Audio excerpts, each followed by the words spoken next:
ఇది evening simple vlog అండి. నేను ఆఫ్టర్నూన్ పిల్లల కోసం ఇలా బాదంని వేడి నీటిలో నానబెట్టుకున్నాను. అలానే ఈవినింగ్ స్నాక్స్ కోసం ఇంట్లో వాటర్ మిలన్ అండ్ యాపిల్ ఉందండి. అవి కూడా చిన్న ముక్కలుగా కట్ చేసి పిల్లలకైతే ఇచ్చేసాను. ఇక 2 డేస్ నుంచి బట్టలు అయితే అలానే ఉండిపోయాయండి. అవన్నీ కూడా ఇప్పుడు ఫోల్డ్ చేసుకుంటూ ఉన్నాను. హాయ్ అండి, welcome back to my channel Jashu's creations.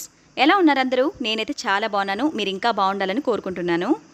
ఈ 3 పీస్ సెట్ చార్ట్ చాలా క్యూట్గా ఉంది కదా, నాకైతే చాలా బాగా నచ్చింది. ఇది మేము గృహప్రవేశం చేసినప్పుడు ఒక తెలిసిన మేడం ఇచ్చారండి. ఇదైతే మామూలుగా పికిల్ సెట్ అనమాట. కానీ నేను ఇలా డ్రై ఫ్రూట్స్ అయితే వేసుకుంటూ ఉన్నాను. ఇలా నాకు నచ్చిన డ్రై ఫ్రూట్స్ని ఇలా అరేంజ్ చేసుకుని టేబుల్ మీద పెట్టుకుంటే పిల్లలకి మా వారికి కావాల్సినప్పుడు తీసుకుంటారనమాట. సో ఇక్కడ నేను ఆఫ్టర్నూన్ టైంలో పిల్లల కోసం బాదం నానబెడుతున్నానండి. మార్నింగే ఇచ్చేస్తాను, కానీ ఈరోజు కొంచెం పని ఉండి లేట్ అయిపోయింది. రోజు మొత్తంలో ఏదో ఒక టైంలో పిల్లలకి ఇలా బాదం అయితే నేను పీల్ చేసి ఇస్తానన్నమాట. సో ఇలా బాదం తీసుకుని వేడి నీటిలో నానపెట్టుకుని పక్కన పెట్టేస్తాను. ఇది ఈవినింగ్ స్నాక్స్ టైంకి వాళ్ళకి ఇచ్చేస్తానండి. చాలా హ్యాపీగా తినేస్తారు. వీటితో పాటు ఏదైనా ఫ్రూట్ అయితే కట్ చేసి ఇస్తాను. ఈరోజు ఇంట్లో వాటర్ మిలన్ అండ్ ఒక యాపిల్ అయితే ఉంది. సో ఈ రెండింటిని కట్ చేసి పిల్లలకైతే ఈవినింగ్ స్నాక్స్ లాగా ఇచ్చేస్తాను. బాదంతో పాటు ఈ వాటర్ మిలన్ యాపిల్ కూడా హ్యాపీగా తినేస్తారండి. సో నేను ఇప్పుడు ఇవి కట్ చేస్తున్నాను కదా, ఈ ప్రాసెస్ అంతా అయ్యేటప్పటికి చాలా లేట్ అవుతుంది. సో ఈ ప్రాసెస్ చేస్తూనే మనం స్టోరీ కూడా కంటిన్యూ చేద్దాం. Story number 185. ఇక వసుధారకి విజయ్ కాల్ చేసి మాట్లాడుతూ ఉంటాడు కదా. వసుధారా అని ప్రేమగా పిలుస్తూ ఉంటే, ఏంటి విజయ్ గారు పొరపాటుగా నాకు కాల్ చేసినట్టున్నారు అని అడుగుతూ ఉంటుంది. ఆ మాటకి విజయ్ తడబడుతూ, అంటే అది మా దగ్గర డబ్బులు లేవు, నువ్వే హెల్ప్ చేయాలి అని చెప్పగానే వసుధార పక్కపక్క నవ్వుతూ, నేను మీకు ఎలా హెల్ప్ చేయగలను? నాకు వచ్చేదే 10,000 జీతం. ఆ 10,000 నాకే సరిపోదు, ఇక మీకెలా ఇవ్వగలను? అయినా ఎందుకు ఇవ్వాలి అని అడుగుతూ ఉంటుంది మొండిగా. అప్పుడే విజయ్ కోపంగా, ఎందుకంటే నువ్వు నా కన్న కూతురు కాబట్టి అని చెప్పగానే ఆశ్చర్యపోతుంది వసుధార. ఒక్క నిమిషం తడబడుతూ, ఇది నిజమైతే బావుండు, కానీ అతను అబద్ధం చెప్తున్నాడు అని మనసులోనే బాధపడుతూ, ఏంటి విజయ్ గారు మీరు ఇంకా ఎందుకు నటిస్తున్నారు? అసలు నిజం నాకు తెలిసిపోయింది. నేను మీ కూతురు కాదని నాకు బాగా తెలుసు. మీరు ఇంకా నటించకండి. అయినా మిమ్మల్ని అర్థం చేసుకుని మీ పక్కనే ఉండే మీ భార్య కూతురు ఉండగా మీరు నన్నెందుకు అడుగుతున్నారు? ఓ, వాళ్ళ కాస్మెటిక్స్ అన్నీ తక్కువ రేటుకు అమ్ముకుని మొన్ననే 10 లక్షలు తీసుకున్నారు కదా, అప్పుడే అయిపోయాయా అని అడగగానే ఆశ్చర్యంగా కోపంగా వాళ్ళిద్దరి వైపు చూస్తాడు. అనసూయ అలానే దివ్య బాధగా తలదించుకుని ఇక ఇబ్బందిగా చూస్తూ ఉంటారు. అంతలోనే ఇక విజయ్, ఇదంతా నాకు తెలీదు వస్తారా అని అంటూ ఉంటే, మీకు తెలిస్తే ఎంత తెలియకపోతే ఎంత, అయినా నాకు కాల్ చేసి అనవసరంగా మీ టైం వేస్ట్ చేసుకోకండి. అయినా మీరు కన్న తండ్రి అనే పదానికి కూడా అర్హులు కాదని నాకు తెలుసు. దయచేసి డబ్బుల కోసం నన్ను మళ్ళీ అడగండి. నేను ఇవ్వను కూడా అని చెప్పి వెంటనే ఫోన్ కట్ చేస్తుంది. ఆ తర్వాత విజయ్ మాటల్ని గుర్తు చేసుకుంటూ, ఇతనేంటి నాకు నిజం తెలిసిపోయింది అని తెలిసా కూడా మళ్ళీ నా కూతురివే అంటాడు. నిజానికి అది నిజమైతే బావుండు, కానీ అది ఎప్పటికీ నిజం కాదు కదా అని బాధగా ఫీల్ అవుతూ ఉంటే అంతలో రిషి లోపలికొస్తాడు. వసుధార బాధగా ఉండడం చూసి, ఏమైంది, ఎందుకలా ఉన్నావు అని అడుగుతూ ఉంటే, ఏం లేదు, విజయ్ నాకు కాల్ చేశాడు, నేను తన నెంబర్ని బ్లాక్ లిస్ట్లో పెట్టాలని అనుకుంటున్నాను అని చెప్పగానే రిషి, నోను అలా చేయకు, మనం ఇప్పుడు అతన్ని బాగా ఆడుకునే టైం అని చెప్పగానే, ఏం మాట్లాడుతున్నావు అని అడుగుతుంది. ఇప్పుడు అతనికి డబ్బు అవసరం చాలా ఉంది, దానికి ఎవరూ హెల్ప్ చేయరని, నువ్వు మాత్రమే తనకి హెల్ప్ చేయగలవని అతనికి బాగా తెలుసు. అందుకే నీతో మంచిగా ఉండడానికి, తన వైపు ఎలాంటి తప్పు లేదని నిరూపించుకోవడానికి ట్రై చేస్తున్నాడు అని చెప్తూ ఉంటే వసుధార ఏదో ఆలోచిస్తూ ఉంటుంది. ఇదంతా నువ్వు ఎందుకు ఎక్కువగా ఆలోచిస్తున్నావు? ఈ మూమెంట్ని ఎంజాయ్ చేయి.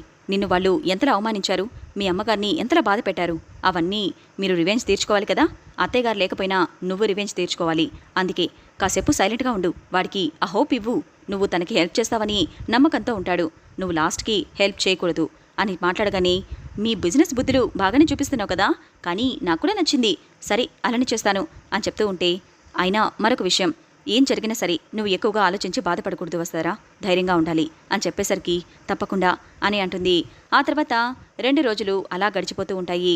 దివ్య అనసూయ విజయ్ దగ్గరికి వచ్చి డబ్బు కోసం ఏడిపిస్తూనే ఉంటారు, చాలా అడుగుతూనే ఉంటారు. ఇక విజయ్ విసిగిపోయి, మీరేం మాట్లాడుతున్నారు, మీకు 10 లక్షలు వస్తే మీరు అలా ఎలా 3 రోజులు ఖర్చు పెట్టేశారు, మీకు ఇలానే జరగాలి. అయినా అనసూయ, నేను నీకు డైవర్స్ ఇవ్వాలని అనుకుంటున్నాను, రెడీగా ఉండు అని చెప్పేసరికి ఆశ్చర్యపోతుంది. ఏం మాట్లాడుతున్నారండి, ఈ వయసులో మీరు నాకు డైవర్స్ ఇవ్వడం ఏంటి అని అంటూ ఉంటే, అవును, నేను నిన్ను పెళ్లి చేసుకుందే మీ ఆస్తి అంతస్తు కంపెనీ డబ్బు హోదా అన్నీ ఉన్నాయని, ఇప్పుడు అవన్నీ లేనప్పుడు ఇక నువ్వు నాకెందుకు అని చెప్తూ ఉంటే అంతలో అనసూయ, ఓహో అలానా, అయితే ఇప్పుడు మా దగ్గర డబ్బు లేదని, నీ చిన్న కూతురి దగ్గర డబ్బుందని నువ్వు ప్లేట్ మార్చేస్తున్నావా? నీ చిన్న కూతురొచ్చి నీకు సహాయం చేస్తుంది అని నువ్వు భ్రమ పడుతున్నావా అని అడుగుతూ ఉంటే, భ్రమ కాదు, నిజం. నేనైనా జయంతిని, వసుధారని ఎందుకు దూరం పెట్టానా అని ఇప్పటికీ రీగ్రెట్ ఫీల్ అవుతూనే ఉన్నాను అని చెప్పగానే కోపంగా చూస్తూ ఉంటుంది అనసూయ. అప్పుడే దివ్య, ఇక చాలా ఆపుతారా? ముందు డబ్బు ఎలా సంపాదించాలో, వస్తార్ దగ్గర డబ్బులు ఎలా తీసుకోవాలో అదే ఆలోచించండి అని చెప్తూ ఉంటే, ఏంటి ఆలోచించేది? నువ్వు చదువుకున్నావు కదా, వెళ్ళి జాబ్ చేసి కష్టపడి డబ్బులు సంపాదించు అని చెప్పగానే, వాట్, నేను జాబ్ చేయాలా? నో వే, నేను అసలు కష్టపడను. అయినా నేను ఇలా తయారవ్వడానికి కారణం మీరే నాకు కష్టం అంటే ఏంటో తెలియకుండా నేను ఏది అడిగితే అది నా కాళ్ళ దగ్గరికి తెచ్చిపెట్టారు. ఇప్పుడు నన్ను కష్టపడమంటే ఎలా? నా వల్ల కాదు. మీరేం చేస్తారో నాకు తెలీదు, నాకు డబ్బు కావాలి అని గట్టిగా వాదించి అక్కడి నుంచి వెళ్ళిపోతూ ఉంటే, వెళ్ళండి, మీరిద్దరూ నాతో ఉండాల్సిన అవసరం లేదు. నా బతికేది నేను బతుకుతాను, వెళ్ళిపోండి. అనసూయ, రెడీగా ఉండు అని చెప్పేస్తాడు. ఆ తర్వాత అనసూయ, దివ్య తిట్టుకుంటూ వాళ్ళున్న హోటల్ దగ్గరికి వచ్చేస్తారు. అప్పటికే అక్కడున్న మేనేజర్, మేడం, మీరిక రూమ్ ఖాళీ చేయండి, మీరు కట్టాల్సిన పేమెంట్ కట్టేసి వెళ్ళిపోండి అని మర్యాదగా చెప్పగానే, హే, ఏం మాట్లాడుతున్నావు? మీ డబ్బు కట్టకుండా ఇక్కడి నుంచి పారిపోతామా?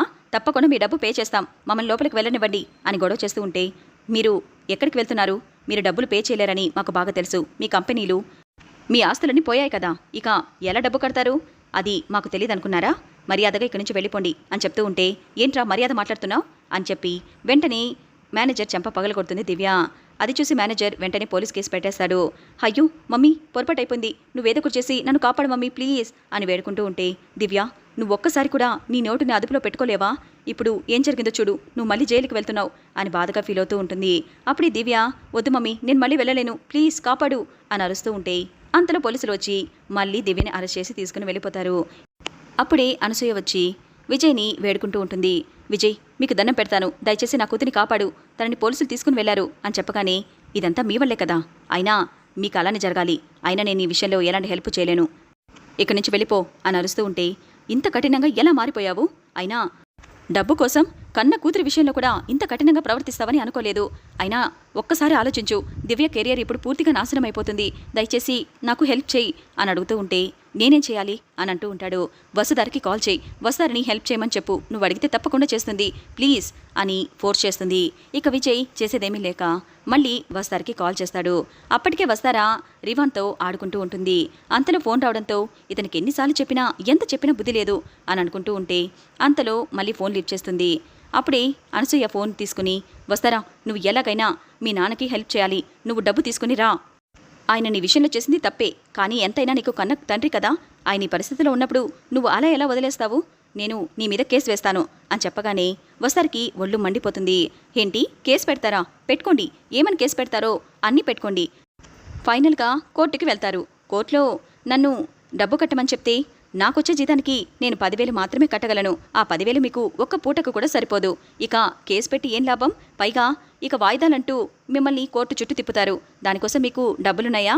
ఎందుకు ఇదంతా అని అడిగేసరికి అనసూయ గుటకలు మింగుతూ, అంటే నువ్వు డబ్బు తీసుకురావా అని అడుగుతూ ఉంటే, నో వే, నేను ఎవరికి ఎలాంటి హెల్ప్ చేయాలని అనుకోవడం లేదు, మీరేం చేసుకుంటారో చేసుకోండి అని ఫోన్ పెట్టేస్తుంది కోపంగా. ఇక విజయ్ ఫ్యామిలీని ఆడుకోవాలనుకున్న ప్రతిసారి వసుధారే చాలా డిసప్పాయింట్ అయిపోతూ ఉంది. తన మూడంతా పాడైపోతుంది. అప్పుడే రీవాన్ని అక్కడున్న సుధాకర్కి అప్పగించి మౌనంగా మేడ మీదకి వెళ్ళి ఒంటరిగా నిలబడుకుని ఉంటుంది. ఇదిలా ఉండగా మరొక వైపు అనసూయ ఏడుస్తూ, ఈ వసుధార ఎలా తయారైందేంటి అని అంటూ ఉంటే, ఇదంతా మీ వల్లే కదా, మీరు నేను తన పట్ల ఎలా ప్రవర్తించాము, ఇక తను అలా మాట్లాడక ఇంకెలా మాట్లాడుతుంది అని చెప్పగానే, నేనంత ఈజీగా వదిలిపెట్టను, దీనికి ఏదో ఒకటి సొల్యూషన్ ఆలోచిస్తాను అని ఫాస్ట్గా వెళ్ళి ఇక జైల్లో ఉన్న దివ్యని కలుస్తుంది. అప్పుడే దివ్య ఏదో కన్నింగా ఆలోచించి, మమ్మీ, నాకు తెలిసిన ఒక విలేకరున్నాడు, అతన్ని పిలిపించు అని చెప్పగానే అతన్ని జైలుకి పిలిపించి ఇక జైల్లో ఉన్న దివ్య దగ్గర ఒక చిన్న వీడియో తీసుకుంటారు. ఆ వీడియోలో దివ్య, నాకు ఒక చిన్న సిస్టర్ ఉంది, తను బాగా డబ్బున్న అతన్ని పెళ్లి చేసుకుంది, మా కుటుంబ పరిస్థితి ఇలా ఉందని తెలిసి కూడా తను సహాయం కూడా చేయలేదు, మరి అంత కఠినంగా ఎలా ఉందో నాకు అర్థం కావడం లేదు అని అంటూ కన్నీరు కారుస్తూ మీడియా వాళ్ళందరికీ ఆ వీడియోని పోస్ట్ చేస్తుంది. ఆ వీడియో చూసిన వసుధార చాలా బాధపడుతూ మరొక వైపు కోపంగా ఆలోచిస్తూ ఉంటుంది. ఏం జరిగినా నువ్వు బాధపడకూడదు, నువ్వు పట్టించుకోవద్దు అనే దిశ చెప్పిన మాటలు గుర్తు చేసుకుని మౌనంగా ఫోన్ పక్కన పెట్టేసి దాని గురించి పట్టించుకోకూడదని ఆలోచిస్తూ ఉండిపోతుంది. అప్పుడే విషయం తెలుసుకున్న విజయ్ ఆవేశంగా దివ్యని అనసూయని బాగా తిడుతూ ఉంటాడు. అప్పుడే అనసూయ లోపలికొచ్చి, ఇప్పటికైనా నీ కూతురు బయటకు వస్తే బాగుంటుంది, డబ్బు కడితే ఇంకా బాగుంటుంది అని చెప్పగానే, చీ నోర్మై, ఇంకా వస్తారని డబ్బు అడగడానికి నీకు మనసు ఎలా వచ్చింది అని అనుకుంటూ ఆవేశంగా ఫోన్ తీసుకుని మళ్ళీ వస్తారికి కాల్ చేస్తాడు. అప్పటికే బాల్కనీలో బాధగా ఆలోచిస్తున్న వస్తారా మళ్ళీ విజయ్ కాల్ చేయడంతో ఈసారి ఫస్ట్ రింగ్కే ఫోన్ లిఫ్ట్ చేసి ఏంటి మీ బాధ ఇప్పటి వరకు జరిగింది సరిపోలేదా అని అరుస్తూ ఉంటే వస్తారా ఐఎమ్ రియల్లీ సారీ అసలు దివ్య ఈ అనసూయ ఇంత పని చేస్తారని నేను అస్సలు అనుకోలేదు నేను అనసూయకి డైవర్స్ ఇచ్చేస్తున్నాను నాకు వాళ్ళకి ఎలాంటి సంబంధం లేదు నేను నిజంగా ఇలా చేయమని చెప్పలేదు అని చాలా బాధగా చెప్తూ ఉంటే ఓ గ్రేట్ ఇప్పటికైనా వాళ్ళ గురించి మీరు తెలుసుకున్నారు నాకు చాలా సంతోషంగా ఉంది మిస్టర్ విజయ్ గారు కానీ ఇప్పుడు మీ సింపతి మాటలు నా ముందు ఏమాత్రం పని చేయవు దయచేసి నాకు కాల్ చేయకండి మీకు నాకు ఎలాంటి సంబంధం లేదు అని సూటిగా చెప్పగానే అలా మాట్లాడుకు వస్తారా నువ్వు సంబంధం లేదు అంటే అలా ఎలా అయిపోతుంది అనుకుంటున్నావు మనిద్దరి మధ్య తండ్రి కూతుర్ల అనుబంధం ఉంది అని చెప్పగానే స్టాప్ ఇట్ మీకు చాలాసార్లు చెప్పాను మనిద్దరము తండ్రి కూతురు కాదు అని మళ్ళీ మళ్ళీ ఎందుకు అలా అంటున్నావు అని అరుస్తూ ఉంటే ఎందుకు అనకూడదు మనిద్దరం తండ్రి కూతురు కాదని నువ్వెలా అంటున్నావు నేను నిన్ను సరిగా చూసుకోలేదు అంటే నేను భరిస్తాను కానీ నువ్వు నా కూతురు కాదు అంటే మాత్రం ఒప్పుకోను ఎందుకంటే నేను మీ అమ్మకి నువ్వు గర్భంలో ఉన్నప్పుడే DNA టెస్ట్ చేయించాను